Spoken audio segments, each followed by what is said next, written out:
Tú estás por escuchar este podcast. Mientras tanto, tu competencia ya está tomando decisiones con inteligencia artificial, ejecutándolas en la nube y blindándolas con ciberseguridad. La diferencia entre solo escuchar y disrumpir está en una sola decisión. Kio, made to disrupt. Infraestructura y tecnología en www.kio.tech. Bienvenidos a Tecnófagos, devoradores de tecnología.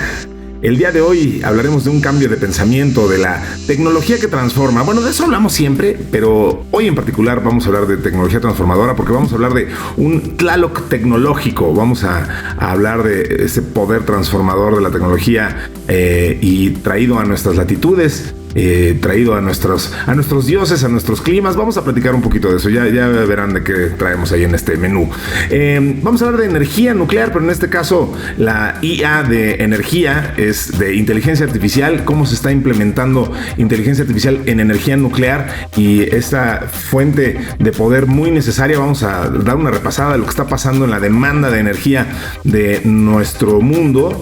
Vamos a hablar de las ideologías del futuro, también con IA, y cómo el mundo está cambiando, y hablaremos de microbios y nuevas fábricas químicas, lo que se está pudiendo lograr hoy en términos de emulación, cosas muy interesantes, así que no se pueden perder este episodio de Tecnófagos, donde por supuesto, como siempre, también trataremos de las novedades, lo que está pasando en el mundo de la tecnología, de la inteligencia artificial y cómo eso afecta a nuestras vidas. Así que pues aquí está puesto el menú. Esto es Tecnófagos, devoradores de tecnología, y esto inicia ahora. Kio presenta el podcast de Tecnófagos, una mesa de alta especialidad servida para ti en 3 tiempos. Acompaña a Ricardo Massa y Bernardo González, 2 especialistas en masticar información tecnológica para ti. Prepárate para devorar junto a los tecnófagos todas las noticias de las innovaciones del momento. Muy bien. Pues bienvenidos una vez más a Tecnófagos. Por acá está su servidor y amigo Ricardo Massa, un apasionado de la tecnología y que como tal, pues me gusta juntarme con la gente que le sabe, que le entiende, y no solo eso, sino que la sabe explicar. Y pocas personas me he encontrado en la vida que reúnan esas características cabalmente y tan extraordinariamente como la persona que les voy a presentar a continuación, que es mi compañero y amigo con quien hago este proyecto en conjunto. Él es Bernardo González. Mi querido Bernie, como siempre, un privilegio y un placer tenerte aquí. No, hombre, qué bienvenidas me das tú. Ya no puedo pedir más que con esta súper calurosa bienvenida. No. Muchísimas gracias. Sabes que lo hago con mucho gusto. Es un placer platicar contigo y con todos nuestros amigos que amablemente nos escuchan. Y pues vamos a darle, porque hoy hay unas bien interesantes que nos acabas de reseñar en el menú. Sí, muchas cosas que platicar y temas más allá de las notas puntuales de que si salió esta nueva inteligencia artificial y que si Genspark, que también pasaremos por ahí, sí. Pero como que temas más de profundis y más cosas a discutir de lo que está pasando y el potencial transformador de la inteligencia artificial. Entonces vamos a hablar de esto y vamos a hablar hasta de paracetamol vamos a hablar, porque vamos a hablar de las nuevas fábricas químicas que ahora se están volteando a ver, a los microbios. En fin, ¿para qué más teasers? Mejor vamos a platicar ya, entrar en materia. Solamente recordarle a la gente que pueden mandarnos sus temas de interés a tecnófagos@kio.tech, es decir, eso es, si prefieren, el correo electrónico, o pueden también meterse a Telegram y ahí buscar la palabra Tecnófagos, unirse a ese grupo y les garantizo que no se van a arrepentir, porque ahí van a encontrarse con una gran cantidad de gente con la que compartirán muchos intereses, primordialmente la tecnología, el gusto por el conocimiento, el gusto por difundir dicho conocimiento. Así que ahí hay ya un montón de gente que se la pasa informándonos y pues básicamente moldeando este podcast, ¿no, Bernie? Sí, absolutamente. Hay muchísima actividad. Fíjate que hace rato estaba leyendo muchas notas que nos pasó Marquitos Gutiérrez. Él es un contribuyente activo de notas bien interesantes y seguramente aquí vamos a hablar algunas de ellas que han estado posteando él y muchas otras personas que ahí amablemente comparten información, dudas, comentarios. Es una comunidad muy activa.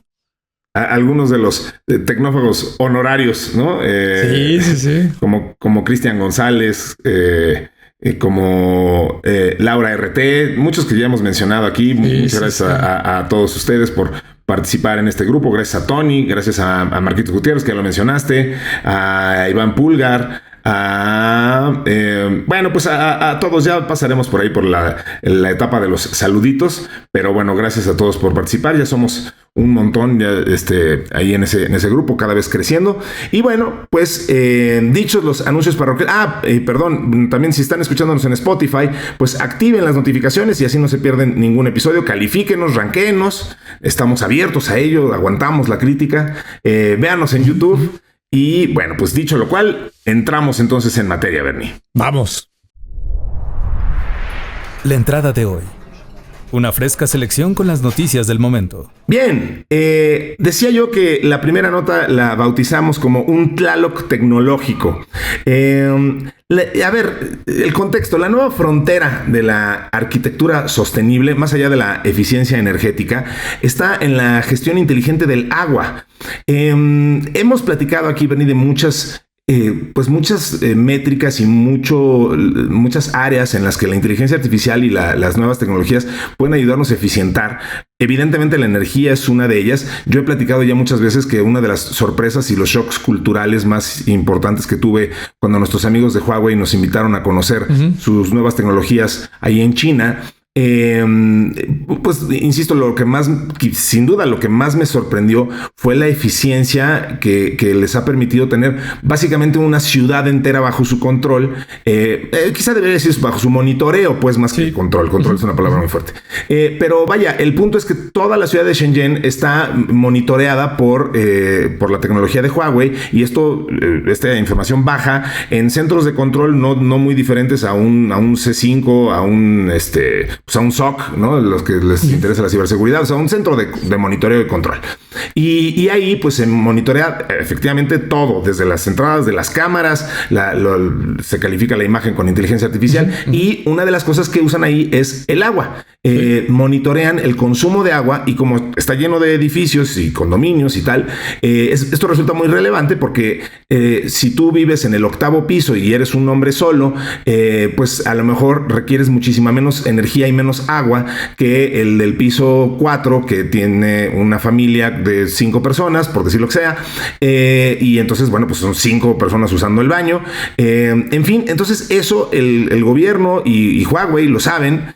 En China, además, la iniciativa privada y el gobierno pues no se desdibujan tanto como aquí, son prácticamente la misma cosa, y entonces eso permite que tanto gobierno como Huawei monitoreen ese consumo de agua y le destinen el agua correspondiente y la energía correspondiente a las cisternas y a las bombas y tal.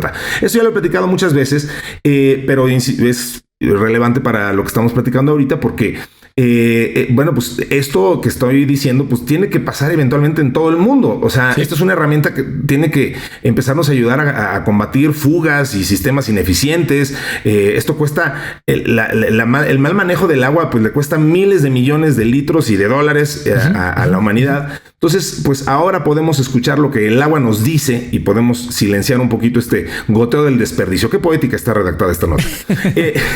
El uso de la inteligencia artificial para optimizar el consumo de agua en edificios no solo representa un ahorro significativo en costos operativos, sino que también puede convertirse en una herramienta para la construcción de ciudades más resilientes.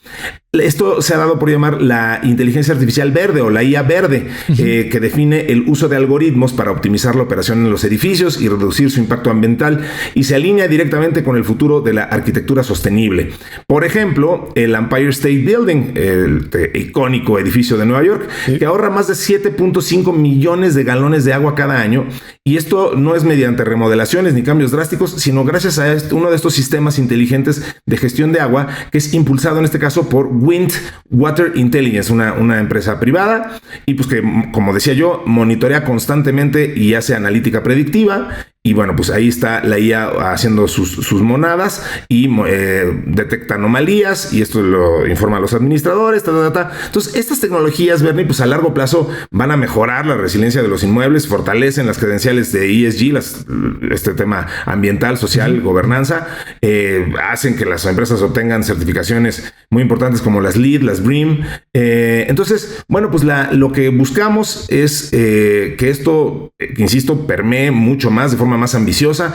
Es muy importante que en zonas como la nuestra, como América Latina, pues empecemos ya muy decididamente a entrarle a esto, a pedir que se implemente en los grandes edificios, en las grandes urbes, porque bueno, pues si con algo no podemos jugar es con el consumo y gasto del agua, y esto pues ya estamos en una era donde esto nos puede ayudar a usarla de forma muchísimo más eficiente y más inteligente. Absolutamente. Fíjate que recuerdo que en algún episodio de Tecnófagos mencionamos el tema de las fugas de agua. No recuerdo exactamente de qué era la nota. Yo ahorita lo volví a corroborar aquí con estas herramientas de inteligencia artificial que buscan ahora en Internet. Y el dato de la Ciudad de México, nada más para poner un ejemplo, es entre el 35 y el 40% del agua que se bombea a la Ciudad de México se pierde principalmente por fugas, ¿no? Diversas razones. Pero infraestructura obsoleta. ¿Qué número? 40%, qué barbaridad. Fíjate, y más alarmante, se estima que se bombea al año más o menos unos 15,000 millones de metros cúbicos. Entonces se pierden unos 5,200 millones de metros cúbicos al año. O si lo quieres ver en litros al día, está entre 5,000 y 6,000 millones de litros diarios que se pierden de agua, ¿no? Y tal como lo describiste, ¿no? Evidentemente es un tema muy importante desde el aspecto ecológico.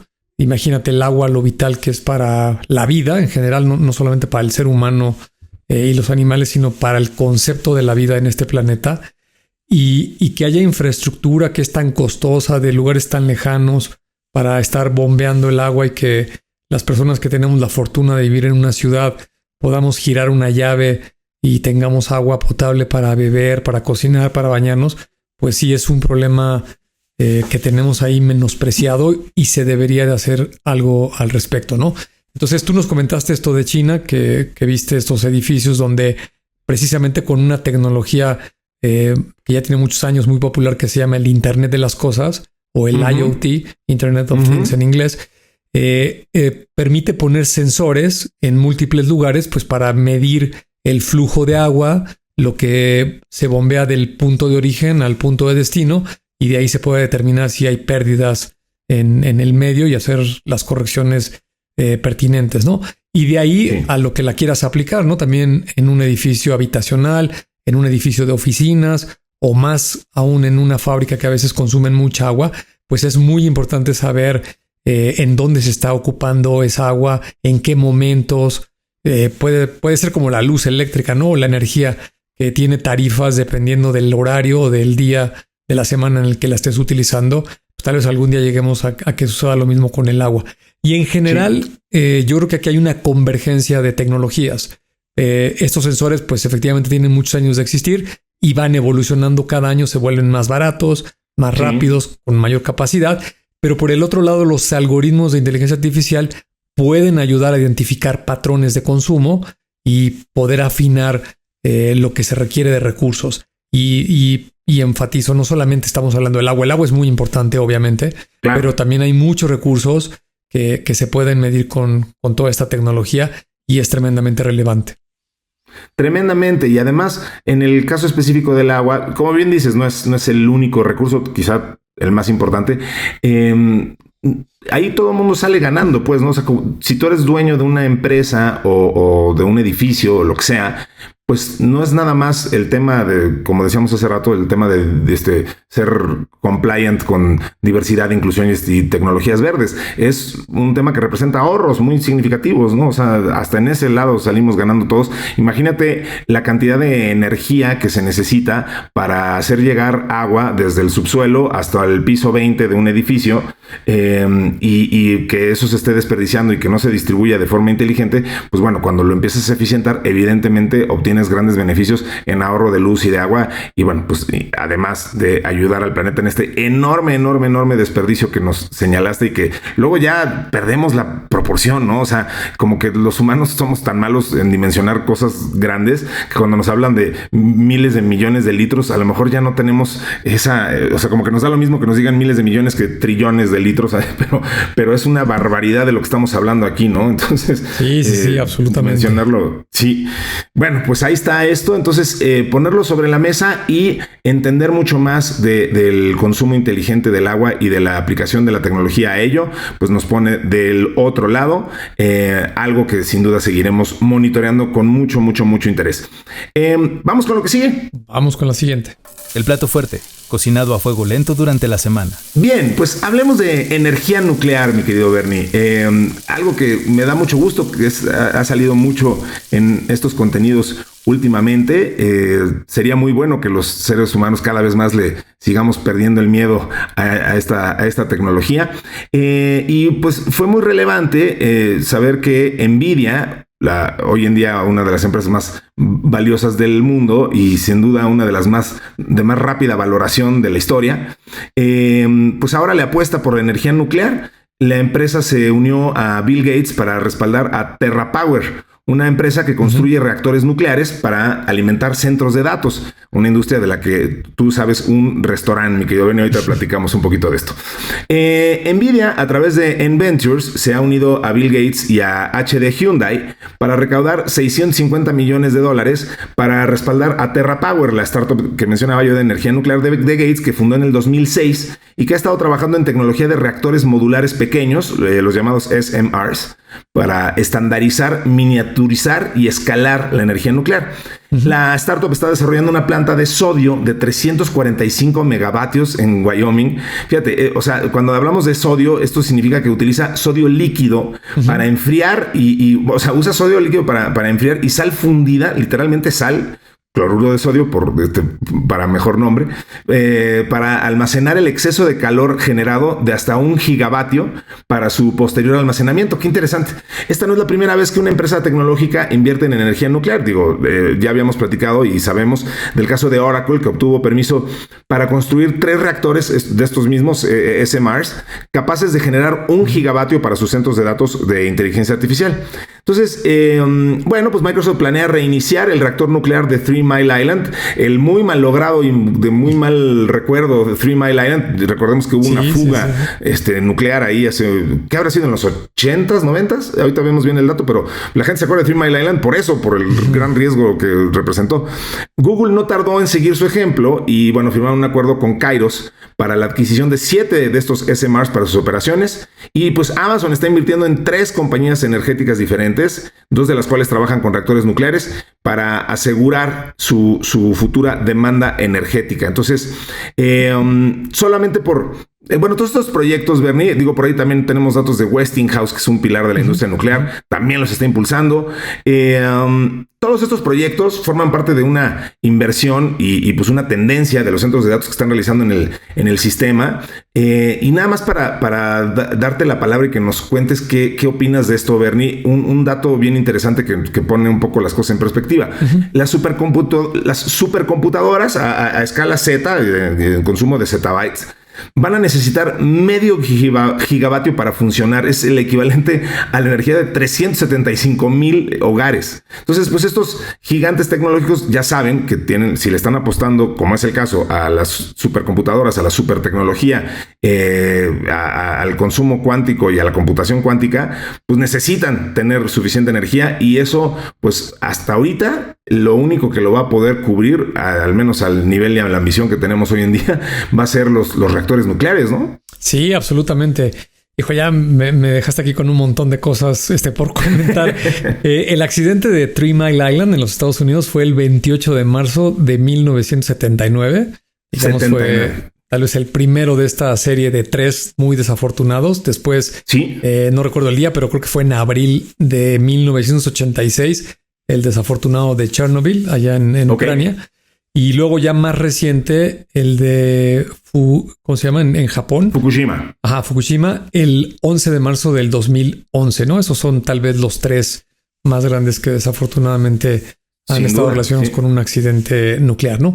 Pero bueno, ahora estamos en otros tiempos, ahora hay otra tecnología, todo esto se ha desarrollado, estos reactores pequeños que se supone que están diseñados para menos de 300 megawatts, son más seguros, más eficientes, generan menos residuos y se está haciendo una apuesta importante. Otro dato que me brincó mientras te escuchaba, hoy en la mañana estaba viendo el precio del mercado bursátil de algunas compañías de tecnología Y para quien no lo ha visitado últimamente, la empresa Nvidia en estos momentos encabeza la lista de las compañías más valiosas del mundo y ya justo superó justo no supe si llamarla la más valiosa del mundo o no. Y mira, ya me lo confirmas entonces. Sí, ok. 3.8 me parece que cerró 3.8 trillones de dólares. Qué horror. Microsoft está como 3.6 y fracción y Apple ahora está un poco de capa caída por todo este tema de la inteligencia artificial y ronda los 3 trillones de dólares. No, son las únicas 3 compañías que en este momento están por arriba de la línea de los 3 trillones de dólares. Sí. Te acordarás que yo algún día dije que yo apostaba a que Nvidia era la primera en llegar a los 4 trillones. Pues sí. si no hay una crisis mundial o el señor Donald Trump se le ocurre hacer una barbaridad, tal vez en algunas semanas o meses es posible que Nvidia llegue a los 4 trillones de dólares. Si es que no sucede algo distinto, porque no hay ningún indicio de que se esté frenando nada relacionado con toda la industria alrededor de la inteligencia artificial y los GPUs. Al contrario, y si pensamos en las tendencias, evidentemente esas pueden variar y nadie tiene una bola de cristal, pero justo pues Nvidia ha hecho anunciamientos y eventos súper exitosos que han dejado a la gente con los pelos de punta y emocionados de lo que viene de su lado. Y en cambio a Apple pues le fue, pues no quiero decir muy mal, pero sí fue underperforming el anuncio que hicieron en el Developers Conference. Correcto. Les faltó, ya lo comentamos, pero digo, nada más para poner el contexto, les faltó mojo, les faltó un poco de magia, faltó mucho por decir del lado de inteligencia artificial. La gente esperaba mucho más, los inversionistas esperaban más. Entonces, pues uno va para arriba y otro para abajo. Entonces, sí parecería que la tendencia de Nvidia es no detenerse, porque por su lado ellos siguen anunciando cada vez mejores procesadores y cada vez un mundo mucho más sofisticado con un AI y unas capacidades de cómputo brutales, ¿no? Entonces, pues sí, no me pierdan de vista esa Nvidia. Sí, absolutamente. Y bueno, volviendo a la nota, fíjate que es muy interesante porque la generación de energía eléctrica actualmente, como está la lista de los países que más generan, la encabeza Estados Unidos con aproximadamente 780 terawatts por hora. Le sigue China con 400, Francia con unos 320 y Rusia con 200. El tema de por qué se está volviendo tan relevante todos estos anuncios, alianzas, contratos que principalmente las grandes tecnológicas están haciendo es por la generación de energía nuclear que se va a construir, ¿no? Y entonces en ese sentido los números ya no son los mismos de los actuales. Ahí quien encabeza la lista es China. China en este momento se dice que está construyendo alrededor de 30 reactores nucleares, con lo cual es muy factible que digamos, rebase a Estados Unidos con la generación de energía por esta fuente, ¿no? Después le sigue, fíjate, Rusia, a mí me sorprendió. Hubiera yo pensado que está metido en muchos otros problemas y que no estaría invirtiendo en la construcción de generadores de energía nuclear, pero sí lo está, ¿no? También tiene allí alrededor de unos 20. Y en tercer lugar están los Emiratos Árabes, justo con la visita que hizo Donald Trump. Parece que por ahí hicieron algunos acuerdos para centros de datos dedicados a la inteligencia artificial y la generación de toda esta energía, ¿no? Ahora, hay otra cuestión que va a suceder en los próximos años. Toda la energía nuclear de la que hemos hablado y la que conoce la humanidad, tanto para generar energía, la que se utiliza en la salud y la muy lamentable que se utiliza con las bombas nucleares, corresponde a una cuestión que se llama fisión nuclear, que ya lo hemos explicado aquí en un par de episodios, pero es cómo puedes dividir los átomos mediante una serie de reacciones, principalmente de elementos como el plutonio, el uranio, y con ese es todo el material radiactivo que se genera, ¿no? La ventaja que tiene la energía nuclear es que estas divisiones en los átomos desencadenan una reacción que genera mucha energía, pero lamentablemente también tiene residuos radioactivos, ¿no? Ese es el problema y por qué el cuidado con su manejo. Pero hay otra tecnología o otra división de la física que se llama fusión. Las palabras se parecen mucho, ¿no? La actual es fisión con I y la futura es fusión. La fusión es como funciona el Sol, ¿no? Tienes un elemento mucho más ligero, como el hidrógeno, y ahí lo que haces es lo contrario. Unes los átomos y entonces esta unión también desencadena la generación de una energía muy fuerte, con la ventaja de que los desechos radiactivos son mucho menores que con la fisión nuclear. Hay varias compañías que están explorando esta tecnología. Esto está en un estado de investigación, pues aún en una etapa muy temprana, tal vez todavía más inmaduro que la tecnología cuántica, por ejemplo. Pero ya hay algunas compañías importantes, ¿no? También hemos mencionado tú y yo aquí que hay una compañía que está fondeando o soportando de alguna manera Sam Altman, el mismo de OpenAI, que tiene que ver con toda esta generación de energía. Entonces, que ya acordamos que es el poster boy de la generación AI, ¿no? Sí, de alguna manera, por lo menos en este momento, en estos años que nos ha tocado vivir, sin lugar a duda ya se ganó una posición ahí en la historia con esto que ha hecho y a ver en qué más se desenvuelve toda esta historia, ¿no? Pero lo que sí es un hecho con toda esta tecnología es que está demandando muchísima energía para poder funcionar. Claro. Y sobre todo lo que se prevé que el mundo la va a adoptar, la tecnología, y entonces la demanda energética va a ser muy, muy alta en prácticamente todos los países. Por ello, le están haciendo todas estas inversiones a crear empresas, a desarrollar la tecnología y a poder generar toda esta cantidad de energía con estas fuentes nucleares, principalmente para los centros de datos donde se va a hospedar toda esta inteligencia artificial. Y hay que recordar que hay otras fuentes que generan energía no menos importantes como la solar, ¿no? También hay muchas proyecciones que hablan de que probablemente a finales de esta década también el mundo entero puede tener una participación muy importante con esta energía particularmente solar, ¿no? Digo, la nuclear también es limpia, pero digamos que la solar, ahí está el sol, que es como un generador de energía gratuito, tiene más de 4,000 millones de años de estar funcionando de manera ininterrumpida, no parece que haya nada que lo vaya a hacer fallar, entonces pues lo único que hay que hacer es captar toda esa energía y seguramente eso va a ayudar a que la tecnología pues se siga desarrollando. Sin duda, y vamos a seguir viendo una proliferación importante de plantas nucleares y bueno, pues eso se irá refinando conforme vamos entendiéndole cada vez más a hacer más eficiente el consumo de energía solar, la misma energía atómica en esta búsqueda de la fusión, como bien nos explicas. Yo cierro nada más comentando un pedazo de trivia que vi el otro día que me pareció muy interesante. Alguna vez recomendé aquí, no solemos hablar mucho de ficción aquí, y no es el espacio, pero una de las mejores series que he visto en mi vida está en Netflix y se llama Dark. Es una serie alemana, no sé si la pudiste. Sí, es extraordinariamente buena. Viajes en el tiempo. Exacto. Habla de todo lo que nos gusta y lo que hemos platicado aquí, de física cuántica, de viajes en el tiempo, de energía nuclear, de pasadita, porque todo ocurre alrededor de una planta nuclear en un pueblo de Alemania. Sí. Un pedazo de trivia relacionado, de esos que no le sirven a nadie. Leyendo sobre la serie, un goof de esos que luego, de las fallas que luego resaltan en páginas como en Internet Movie Database y este tipo de cosas, es que la planta nuclear no existe en la realidad, la pusieron en postproducción dentro de este pueblo y alguien comentó con mucha inteligencia que habían hecho muy mal en ponerla en donde la pusieron, porque decía, la planta nuclear está nomás ahí puesta de repente en medio de un bosque, se ve muy boscoso el terreno y ya ves que todo ocurre dentro de una cueva y tal. Pero una planta nuclear nunca estaría lejos de algún gran cuerpo de agua. Las plantas nucleares siempre se tienen que poner cerca de un lago, un río, alguna cosa por el estilo, por la gran cantidad de agua que requieren para estar enfriando los reactores.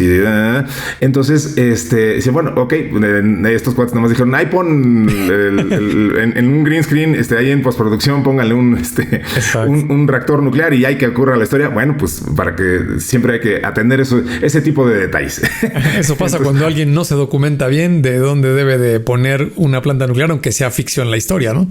Que siempre pasa y es maravilloso, y cuando la gente lo hace y la gente de ciencia corrige la ficción es maravilloso. Ya me hiciste echar a volar ahí la imaginación y ahí la memoria. También Neil deGrasse Tyson, astrofísico que ya hemos citado aquí muchas veces, hizo que James Cameron corrigiera el mapa celeste de la película de Titanic. Eso me encanta como trivia también. Okay. Él vio la película y la vio en el cine, y en la escena final, de las escenas climáticas, cuando están flotando ya los náufragos, enfocan muchas veces el cielo. Y Neil deGrasse Tyson vio el cielo y dijo, así no estaba el cielo en la fecha en la que se hundió el Titanic. Y se lo dijo a ver a James Cameron, y James Cameron se lo tomó muy en serio y dijo, no, pues eso sí es importante. Entonces lo corrigió para la edición en DVD y posteriores. Entonces no es el mismo cielo el que ves si lo ves en DVD que si lo viste en el cine. De nuevo, cosas que no le importan a nadie más que a los que nos importan, los datos muy sin importancia, pero divertidos. Vamos con lo que sigue, mi querido Bernie. Vamos con la que sigue, que parece estar igual de divertido el título de esta nota. Así es, esto se llama Ideología del Futuro. Efectivamente muy divertido e interesante, porque peleas ideológicas en internet, pues a ver, ¿quién no se ha bronqueado en un chat? ¿Quién no ha encontrado un comentario agresivo en redes sociales y ha respondido a él? Bueno, pues recordemos que esa data es la que se usa para entrenar los modelos de inteligencia artificial. Entonces, estas peleas ideológicas en internet, bueno, pues entrenan a una inteligencia artificial, y ahora se está buscando crear un mapa de las creencias humanas.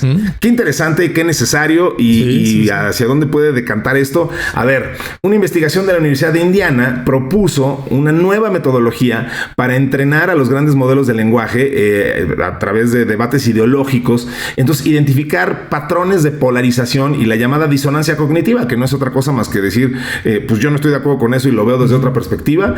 Entonces, estos pleitos y estas cosas que, bueno, pues siempre ha sido muy interesante ver en los chats o en alguna red social qué tipo de respuesta le arroja ChatGPT o Cloud o algún modelo LLM a la pregunta de si alguna raza es superior a otra, o estas preguntas como muy polémicas. Pues también depende de qué database esté consultando obviamente en ese momento la inteligencia artificial. Entonces, con el desarrollo de inteligencias artificiales entrenadas en conflictos ideológicos, los autores de los que estamos hablando en este caso sugieren que es posible desarrollar modelos predictivos capaces de determinar cuál será la próxima creencia que adoptará un grupo, incluso antes de que sus integrantes sean conscientes de ello. La metodología propuesta permite construir un espacio de integración de ideas para representarlas en un mapa tridimensional, donde cada visión tiene un valor asignable y se relaciona con las demás mediante su proximidad o distancia. Entonces, las creencias afines se agrupan y las contrarias se alejan, ¿no? Este LLM fue entrenado con una base de datos relativamente pequeña. Los autores esperan utilizar conjuntos más robustos y orgánicos como los de Reddit. Imagínate entrenar una inteligencia artificial con Reddit, Dios mío de mi vida. Y otras redes sociales con debates activos para mejorar las diferencias sutiles en las creencias individuales y mejorar la precisión del mapa. Entonces, pues esto, la idea es que esta IA pueda ser usada para construir herramientas que ayuden a las personas a tomar decisiones más responsables que beneficien a su salud. No sé si eso sea realmente lo que se vaya a lograr, pero muy, muy, muy interesante, y nos regresa a un punto crucial, ¿no? De la que hemos platicado mil veces sobre la inteligencia artificial. Pues la inteligencia artificial te contesta con base en la data que tiene. Y pues eso aplica obviamente a los sesgos y a los prejuicios y a los racismos que pueda tener la data con la que fue entrenada. Y recordemos que en internet hay muchos sesgos y hay mucho racismo y hay muchas opiniones. Entonces, claro que muy fácilmente te puedes topar con todo tipo de opiniones muy raras viniendo de una inteligencia artificial. Eso no nos debería de sorprender. Lo interesante es, bueno, pues si esto realmente se puede mapear y si tú puedes entonces ir modulando, como ya hay algunos modelos, que con un dial le vas subiendo y bajando al tipo de opinión que quieres que te arroje pues digamos tu LLM de preferencia, ¿no? Sí, absolutamente. Híjole, mil cosas que comentar con esta nota. Fíjate que el otro día no recuerdo dónde lo leí, pero me llamó mucho la atención este concepto o pensamiento que decía que la ciencia y la religión son prácticamente idénticas. La única diferencia es que la religión no cambia lo que se definió o lo que se cree, ¿no? Es más, trata de que sea estático porque así es, ¿no? Porque Dios así lo dijo o porque alguien así recibió el mensaje, ¿no? Y de lo que se trata es de no cambiarlo. Mientras que la ciencia define cualquier cosa o entiende cualquier cosa y sabe que eso está sujeto a errores, y cuando descubre o se evidencia que algo está mal, pues sin ningún problema va y lo cambia, ¿no? Hay millones de ejemplos en el conocimiento, en la ciencia, que se creía algo, estaba equivocado, se demuestra lo contrario, se ajusta y se continúa, ¿no? Me parece que el espíritu de esta inteligencia artificial particular que estás mencionando, aunque es muy ambicioso, pues está tratando de atacar ese problema, ¿no? Y fíjate que cuando leí esta nota, y lo digo guardando las proporciones debidas, es algo de lo que tú y yo buscamos con este podcast, ¿no? De poder acercar conocimiento a la gente acerca de lo que es la tecnología, lo que es la ciencia un poco, sobre todo cómo utilizarla, para qué, en beneficio siempre del ser humano, precisamente porque puede haber vacíos o de repente, no sé, lo complicado o a veces lo complejo de algunas herramientas o conceptos que de repente la gente le tiene miedo y dice, no, yo a eso no le entiendo y mejor me alejo, ¿no? La multicitada frase de Warren Buffett, que alguna vez le preguntaron por qué no invertía en criptoassets, en activos digitales, y su respuesta fue porque no le entiendo, ¿no? Lo cual es una pena, ¿no? Porque él es un hombre tremendamente brillante, con un gran entendimiento de las finanzas y de cómo hacer dinero. Y simplemente, digo, también no lo puedes juzgar porque ya es un hombre bastante avanzado de edad, pero decidió mayor, ya no entender más cosas, ¿no? Y fíjate que me encontré una cosa que seguro a ti que te encantan estos temas de trivia tan raros y esotéricos. No sé si has escuchado de una ley que se llama la ley de Brandolini o principio de asimetría de la basura, ¿no? Que dice lo siguiente: la cantidad de energía necesaria para refutar una tontería es un orden de magnitud mayor que la necesaria para producirla, ¿no?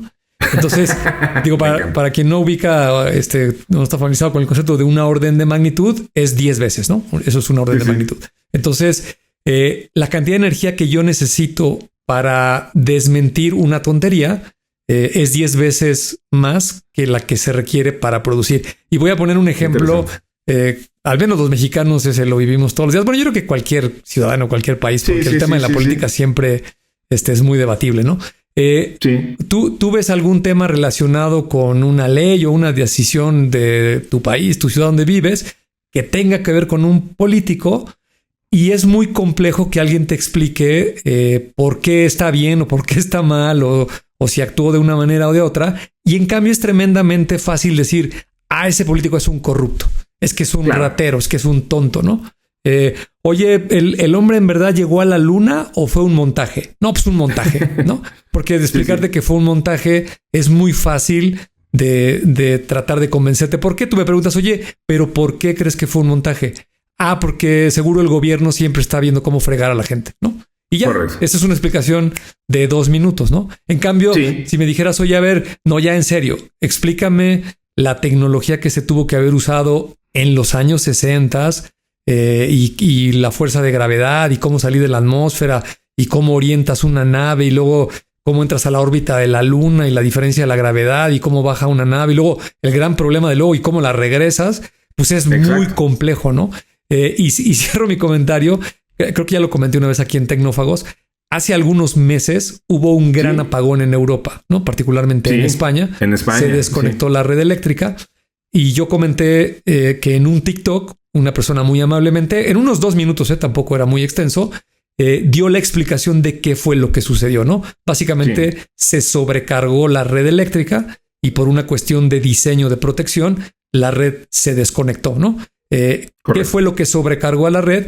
Que España, particularmente en ese momento, estaba generando muchísima energía de fuentes de energía solar. Y para no entrar en muchos detalles, digamos que esas fuentes no tenían un mecanismo de regulación como lo tienen otras fuentes, ¿no? Como las hidroeléctricas o cuando son plantas de combustión, ¿no? Y esa fue la razón, ¿no? Pero el comentario muy chistoso es que empecé a leer los comentarios y había gente que decía literal, y muchos, Está bien la explicación, pero está muy complicado. Yo creo que fue el gobierno que lo hizo por una cuestión de fregar a los españoles, ¿no? O no, ¿sabes qué? Yo creo que fue un hacker. Yo creo que fue un hacker y no quiere decir el gobierno, ¿no? Y lo están encubriendo. Entonces, siempre es muy fácil echarle la culpa a la América, a la Virgen de Guadalupe, a los políticos y das una explicación de 3 segundos y eso se llama la ley de Brandolini, que por eso la gente cree tantas y tantas tonterías, ¿no? Porque le da flojera escuchar además la explicación completa.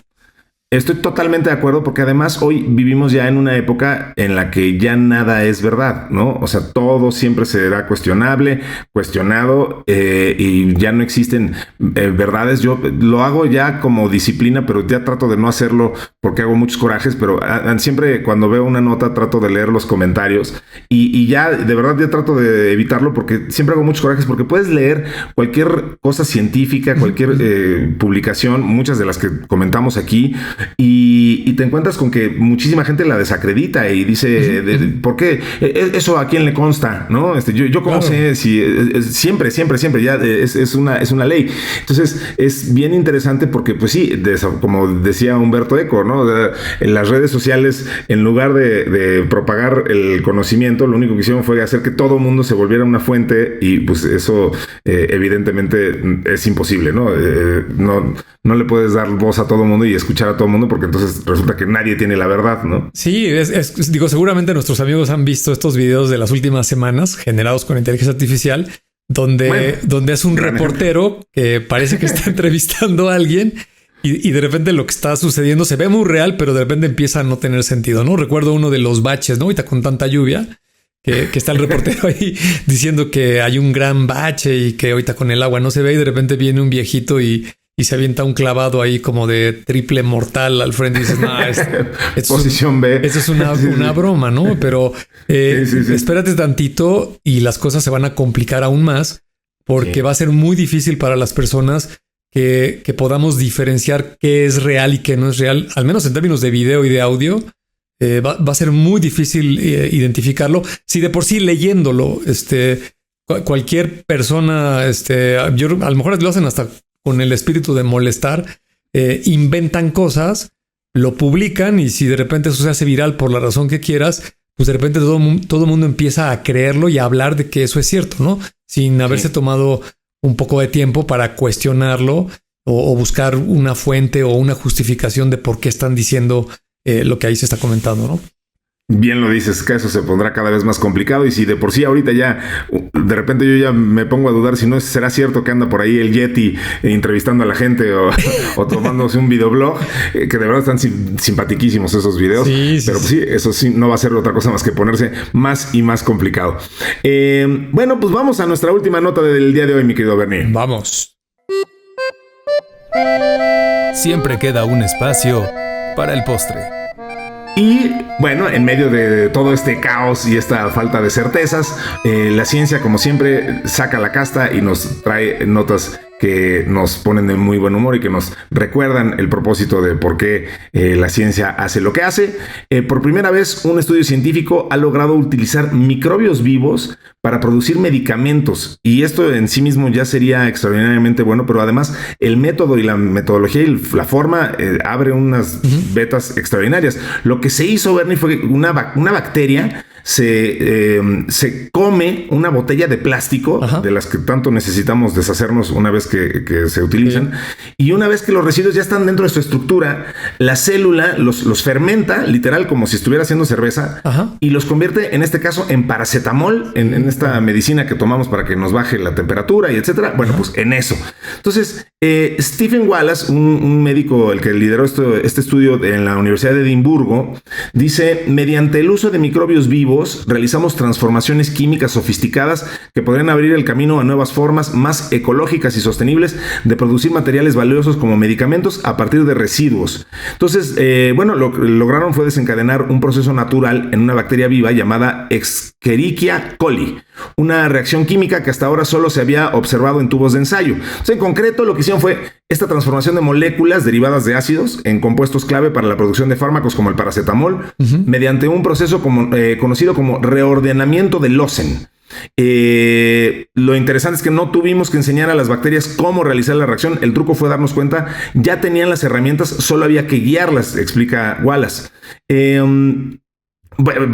Insisto, aquí lo interesante no nada más es el proceso en sí, sino que usaron una botella de PET que se usa en envases de bebidas, se descompone, o sea, que tenemos tantos problemas con el exceso de botellas de PET y que causan tanto problema ecológico. Entonces, que una botella de PET se haya descompuesto en uno de sus componentes básicos y luego de ahí una molécula que desencadena la reacción química de las bacterias. Entonces, es extraordinario que hayan logrado convertirla en paracetamol. Estas mini fábricas funcionan a temperatura ambiente y no producen emisiones de carbono y bueno, pues además eso lo convierte en una diferencia crucial con la forma tradicional en cómo se produce el paracetamol. Entonces, aunque apenas estamos iniciando con esta tecnología, Bernie, pues estamos quizá presenciando el inicio de una fabricación más sostenible y basada en la biología, pues tanto para la industria farmacéutica como en el reciclaje de plásticos. Entonces, un home runzazo que se anotaron aquí con esta nueva visión tecnológica. Sí, fíjate que esta nota a mí me dejó en shock y te voy a decir por qué. Lo que acabas de describir, pasé por ese proceso en mi cabeza. Dije, no, hombre, qué maravilla que un microbio puede comerse el plástico y produce un medicamento tan útil para el ser humano, que aparte es muy comercial, muy asequible, ¿no? El paracetamol. Me parece, si no estoy equivocado, que no necesitas ni receta y como se dice por ahí, over the counter lo puedes consumir, ¿no? OTC. Ajá, exacto. Sí. Y entonces empecé a cuestionarme y dije, pero ¿cuál es la relación del plástico que le metes un proceso, en este caso a través de un microbio, para llegar a un medicamento? Y dije, ¿y entonces cómo se fabrica el paracetamol? Y esto me dejó en shock. Me lo dijo ChatGPT. Igual si alguien aquí, un químico farmacobiólogo en nuestra audiencia y quiera complementar algo, bienvenido, porque yo no soy experto en esa materia. Pero fíjate, voy a leerlo. Yo sé que la gente que a veces nos escucha a ti y a mí hablar de tecnología ha de sentir lo mismo que voy a leer ahorita, porque voy a decir un montón de palabras que yo no entiendo, pero vas a ver finalmente a dónde voy al punto, ¿no? La producción tradicional es completamente química para producir paracetamol. Se hace en varias etapas y involucra compuestos derivados del petróleo. El proceso es el siguiente. 1. Se parte del fenol que viene del petróleo.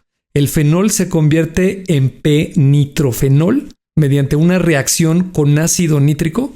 Luego se reduce a P-aminofenol, una sustancia clave. Y finalmente se aceta, que no sé qué querrá decir eso, es como de ácido acetílico, pero se aceta con anhídrido acético para obtener acetaminofén, que ese es el famoso paracetamol.